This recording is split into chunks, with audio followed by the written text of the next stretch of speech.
The summer feel hangs on for one more day. It's meteorologist Joe Martucci here at Triax 57, and that means it's another dry day for us here. We take a look at the days without rain in the Pinelands, and it's getting lengthy. We have been dry since October the 2nd at Atlantic City International Airport. Now, we actually went that long without rain just last year, but look what happens when you go to Hamilton. We've been dry since September 30th there, and that's our longest dry stretch since a July to August streak back in 2006. And with no rain expected, at least for the next 24 hours and maybe even longer, we're going to extend that just a little bit more.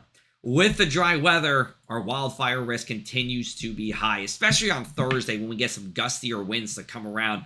We do have a wildfire that's in Joint Base McGuire and Dix. We also have another one in Morris County, and the New Jersey Forest Fire Service has disallowed any fires from being burnt in wooded areas unless they're in an elevated stove. That's a stage 3 campfire restriction because our ground is just so dry, and we have not seen rain in weeks.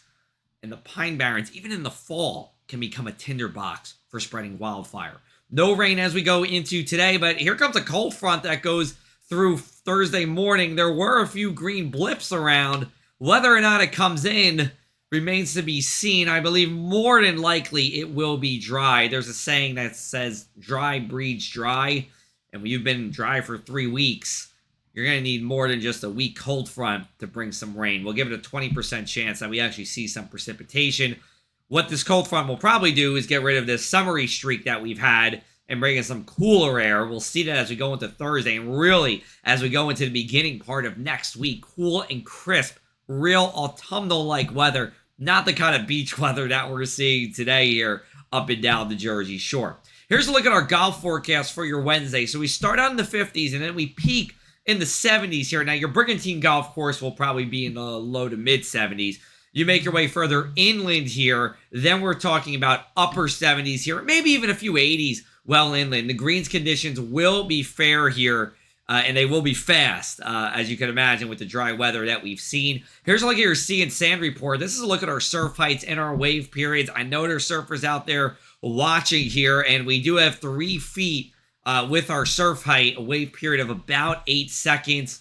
Our swells from the southeast and our winds are from the south as well. So we don't have that clean look to the waves that we had a little bit more of on our Tuesday. But, you know, I saw a decent amount of surfers out there on Tuesday. I think you'll probably enjoy relatively the conditions that we have as we go into our Wednesday. Now we take a look at our Wednesday night forecast. Temperatures will bottom out in the 50s here. 20% chance of a shower after 3 a.m. Again, more than likely it's going to be dry just because of this cold front being pretty weak and all the dry air that we've built up over the past couple of weeks. We'll leave a 20% chance of a shower in through 8 or 9 a.m. on Thursday, and then we'll just see sunshine with winds coming out of the west and then eventually the north and west. Now, we do have another shot for rain Saturday morning. This is a little more organized, and I'll give it a 40% chance that we actually see some rain here. But again, it's not a super strong system. This isn't a remnants of a tropical system. This isn't a nor'easter. This is another weak trough pushing through, but I'll give it more of a chance of some precipitation. But if it does on your Saturday morning,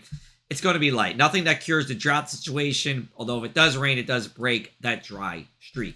Here's a look at our inland 7-day forecast for you here. Gets chilly as we go into Thursday night. Lows back in the 30s. It's more seasonable weather for Thursday and Friday for your daytime highs. We go up the thermometer on Saturday, and then Sunday and Monday are cooler and crisp. And we'll be talking about more frost and freezes as we go into our Monday morning as our growing season rapidly comes to an end inland. Over at the shore, no frost or freezes. Some really nice weather. I mean, look, we have outdoor events going on Saturday and Sunday. Trunk or treats are around. They're looking really nice, even on Sunday. Highs in the upper 50s are very typical for late October. So overall, enjoy the dry weather that we have. And if you're going to the beach, enjoy it today because this could be our last legitimate beach day of the 2024 year. Make sure, too, you can sign up for my Rutgers Red Zone giveaway. We're giving away 2 tickets in parking at the St. George Greek Orthodox Church lot for the game against Minnesota. Be like Jennifer. She won the tickets on Saturday. I got to meet up with her in the first level. You can enter on my social media pages starting today.